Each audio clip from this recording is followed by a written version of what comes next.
Amém. Ouvimos no testemunho dos Atos dos Apóstolos, nesta noite, uma defesa que Paulo faz a respeito do tema da ressurreição. E a característica, desta segunda defesa que São Paulo faz, pelo menos no registro dos Atos dos Apóstolos, acerca da ressurreição, é que Paulo não expõe só uma doutrina, ele expõe sobretudo a sua convicção, a sua fé. A ressurreição é motivo de esperança para Paulo. Como nós ouvimos na narração da leitura, acaba sendo esse tema de discussão, essa defesa de São Paulo, uma ocasião de escândalo e tumulto para os saduceus. Porque os saduceus eram um grupo de judeus que não acreditavam nem na ressurreição, nem nos anjos, nem em espíritos, em nada nesse sentido relacionado ao mundo sobrenatural, vamos dizer assim, espiritual. Ao passo que Paulo, quando judeu, era fariseu, e ali também tem algumas pessoas que são do grupo dos fariseus, acreditam na ressurreição, e ali a discussão fica acalorada. Mas não é por conta da oposição do grupo dos saduceus que Paulo desiste de anunciar a ressurreição, a partir da ressurreição do Cristo, e dizer que a ressurreição também é o sinal de toda esperança, da esperança daqueles que abraçam o Evangelho do Senhor Jesus Cristo. No final, nós vemos, no final da leitura, que Paulo tem uma visão onde o Senhor se aproxima dele. E o Senhor mesmo o exorta a ele ter confiança, dizendo: assim como tu me deste, Paulo, testemunho de mim em Jerusalém, é preciso que tu também sejas minha testemunha em Roma. Paulo já fez as 3 grandes viagens missionárias. E essa última viagem vai ser definitiva, porque é em Roma que ele sofrerá o martírio. A gente percebe que, assim como a vida de Paulo, a vida missionária de Paulo, começou com uma visão, a visão do ressuscitado, aonde ele se converteu, esse momento decisivo da vida de São Paulo também inicia com uma visão do Senhor. E não só esses 2 fatos, mas o que está no meio também, todo o desenrolar da vida de São Paulo nos mostra que tudo na vida dele aconteceu segundo as exigências de um plano divino. Por isso o Senhor fala a ele nesses termos: é necessário. E a meta final das viagens de Paulo vai ser Roma. E ali, mesmo sendo cidadão romano, ele será preso a última vez e sofrerá o martírio. Nós podemos até pensar que São Paulo tenha interpretado a palavra do Senhor a ele naquela noite, assim como deste testemunho de mim em Jerusalém, é preciso que tu dês também testemunho de mim em Roma, como o anúncio de uma nova missão de pregação, como uma oportunidade para muitas conversões. Porque Roma, naquele período, era a capital do mundo até então conhecido. E depois que São Paulo evangelizou praticamente todo o mundo conhecido, é até compreensível estar na lógica das coisas, desembarcar em Roma para concluir a sua missão, o seu apostolado, a sua vida, com uma chave de ouro. Mas a gente sabe, outros, porém, são os planos de Deus. Outros, porém, são os planos do Senhor. Paulo irá a Roma, mas ele irá acorrentado, ele irá como prisioneiro. Paulo dará testemunho sim do Evangelho, mas não no meio das grandes pregações que ele fez em tantos lugares, mas sobretudo com a sua ação, com o seu comportamento, aceitando com alegria aquele sofrimento que lhe é infligido diante da prisão, e também aceitando com alegria a sua morte, que é iminente, o derramamento do seu próprio sangue. E tudo isso é obra do Espírito Santo que está com São Paulo. O Espírito Santo, de fato, é sempre imprevisível. Ele é soberanamente livre. Ele é aquele que entra na nossa vida e tira tudo fora de lugar. Ele é aquele que entra nos nossos planos e os subverte. Inclusive, São Paulo teve os seus planos interferidos pela ação do Espírito Santo. Ele, que desde a sua conversão, do seu encontro com o ressuscitado, havia dado tudo de si a serviço do Evangelho. O Espírito Santo é fogo devorador, é aquele que entra na vida de quem se abre a ele para consumir. E sim, nessa fase da vida de São Paulo, que parece que não é muito feliz, e de fato, humanamente falando, não é feliz, ninguém gostaria de estar preso, de ter a sua morte decretada, mas nos planos de Deus, de certa forma, aquilo era necessário, porque o próprio São Paulo sabe isso, e ensinou isso, inclusive, às comunidades cristãs, pelas quais ele passou, ajudou a fundar e organizar, de que essa vida que nós vivemos, ela não é a vida verdadeira. A vida verdadeira é aquela que nos espera depois da nossa morte. São Paulo não teme a prisão, São Paulo não teme a morte, porque ele sabe que depois daquele momento decisivo, humanamente falando, ele irá se encontrar e estar unido definitivamente com o seu Senhor. O Espírito Santo é aquele que encoraja Paulo nesse sentido. É este fogo devorador que entra na sua vida e que leva o apóstolo a consumir-se, tanto na atividade de pregação, na atividade missionária, como naquele momento do cativeiro e do seu martírio que se aproxima. O Espírito Santo é este fogo devorador que entra na vida de cada um de nós também, que não deixa para nós um ângulo sequer ou uma dobra do nosso espírito. É preciso compreender isso, que quando ele vem habitar em nós, ele quer ser dono de absolutamente tudo na nossa vida. Ele quer dirigir absolutamente tudo na nossa vida. As nossas alegrias, as nossas tristezas.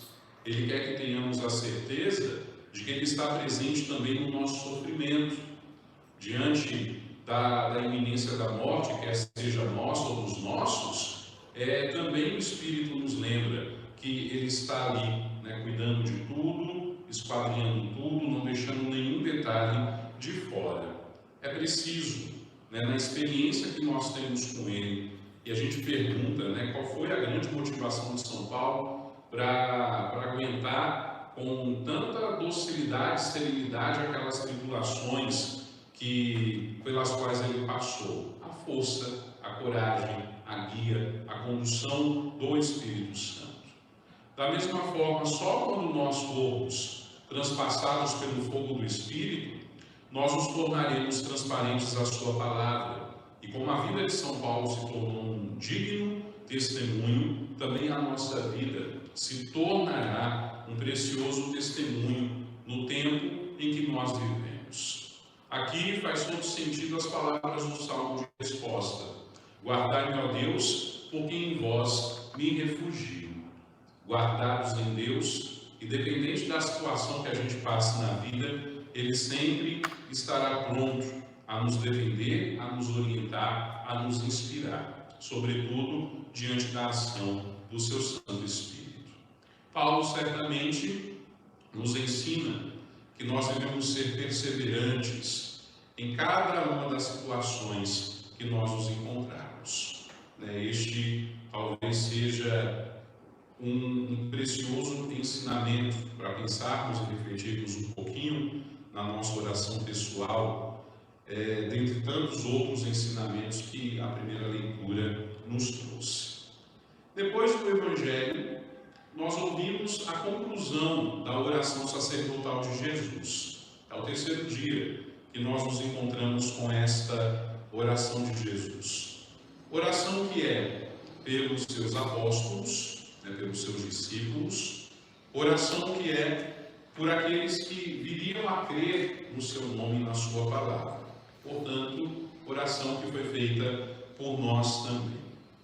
Nas 2 noites anteriores, a gente já refletia que esta oração sacerdotal de Jesus, aonde ele se coloca na posição de sumo e eterno sacerdote, na qual ele é, a interceder pelos seus, ela se divide em 2 partes, que correspondem ao tema da unidade e também ao tema da caridade. Basicamente, se a gente fosse resumir a oração sacerdotal de Jesus, seria o desejo que Jesus tem de que sejamos um, assim como Ele e o Pai são um. Mas não só isso, né? Que nós, unidos à Trindade, sejamos um só coração, uma só alma, uma só vida. E de fato a vida cristã, ela nos leva a participar da vida divina. Estamos associados ao mistério pascal, estamos associados a essa realidade. A unidade dos discípulos tem um fundamento, porque é por essa unidade que o mundo conhecerá que Jesus é o enviado do Pai e que os discípulos de Jesus são amados por Deus Pai.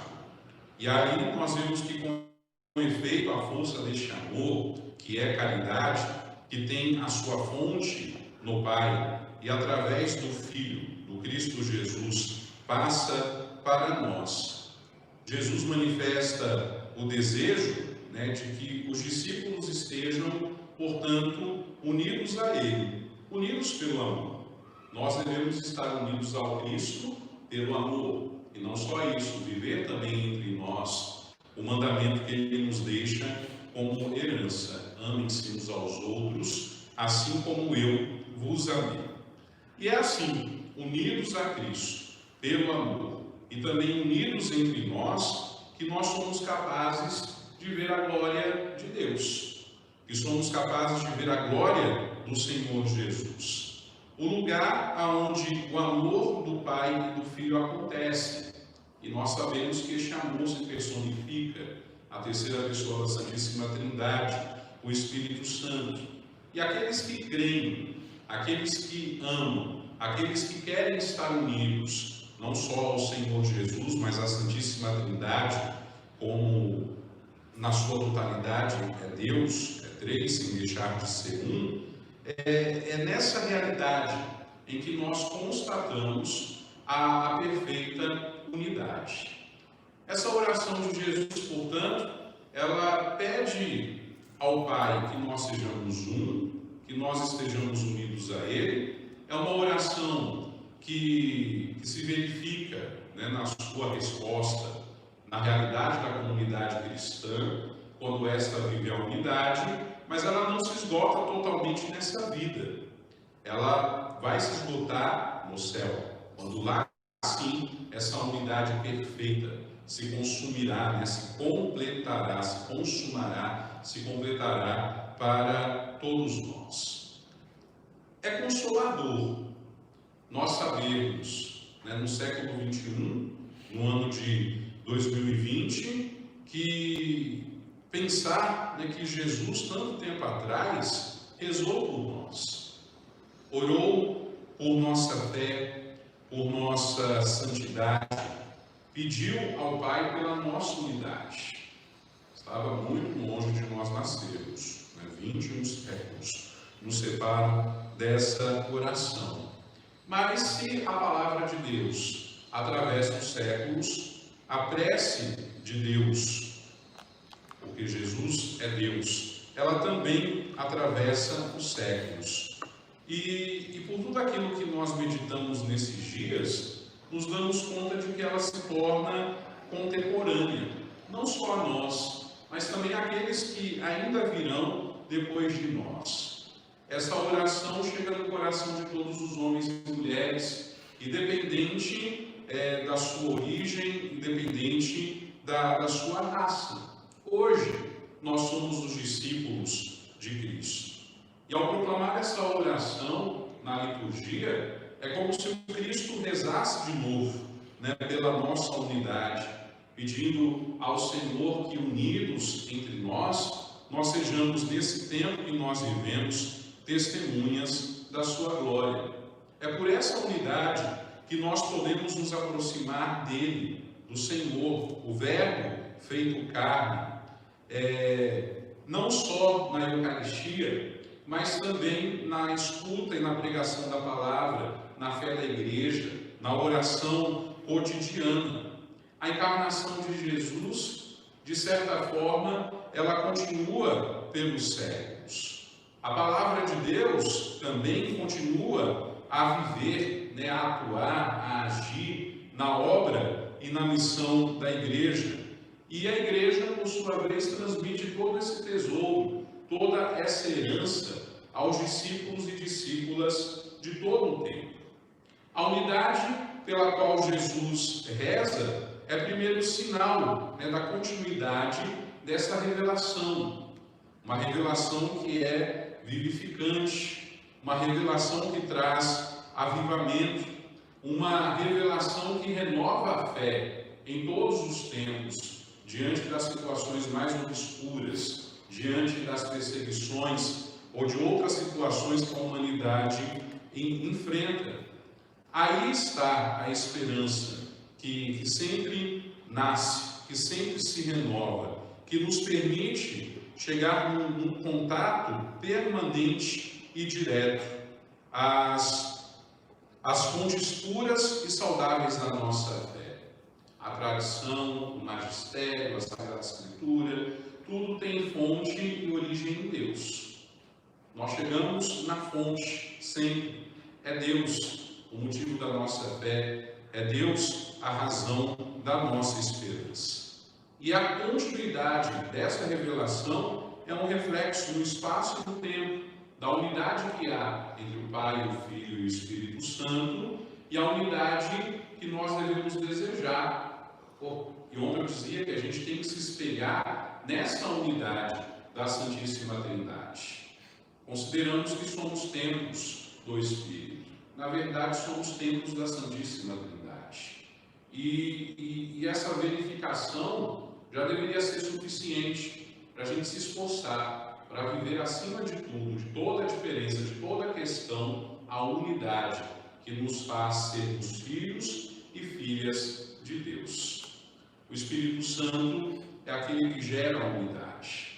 Nós seguimos, faltam 2 dias para celebrarmos a solenidade de Pentecostes, pedindo ao Espírito que gere unidade em nós, que gere unidade entre nós, entre os membros, entre os filhos e filhas da igreja, para que unidos num único propósito, nós possamos testemunhar a glória do Senhor Jesus, do Pai e do Espírito Divino que habita em nós, para que nós possamos construir um mundo mais justo e mais fraterno, para que nós possamos ser testemunhas da esperança, sobretudo quando o mundo se revela assim como nós temos vivido nesses últimos meses, um local de incertezas, de temores, de falta de esperança.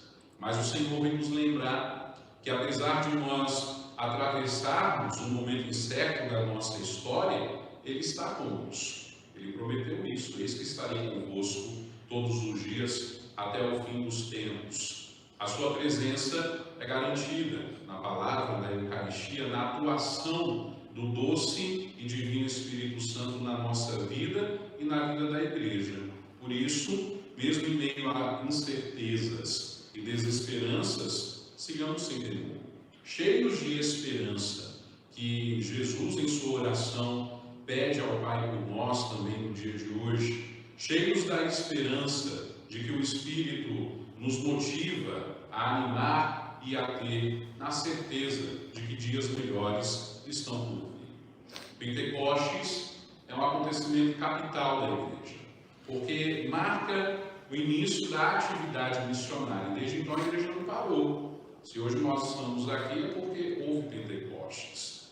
E todos os anos, ao celebrar Pentecostes, a igreja deseja, pede e deseja que o Espírito Santo se renove de novo, como dom de Deus a nós, na face da terra, na esposa de Cristo, que é a igreja da qual nós fazemos parte e que somos nós. Seja esse o nosso desejo, de que o dom do Espírito Santo se renove sobre nossas vidas, sobre a igreja, sobre o mundo. E ao se renovar, gere em nós uma unidade maior daquela que nós vivemos atualmente.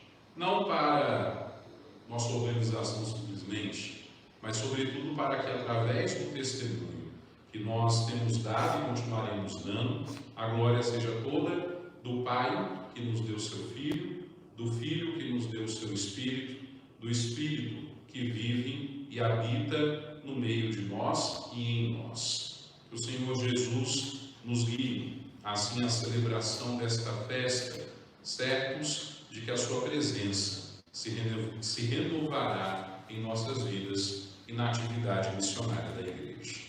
Louvado seja nosso Senhor Jesus Cristo. Para sempre seja louvado.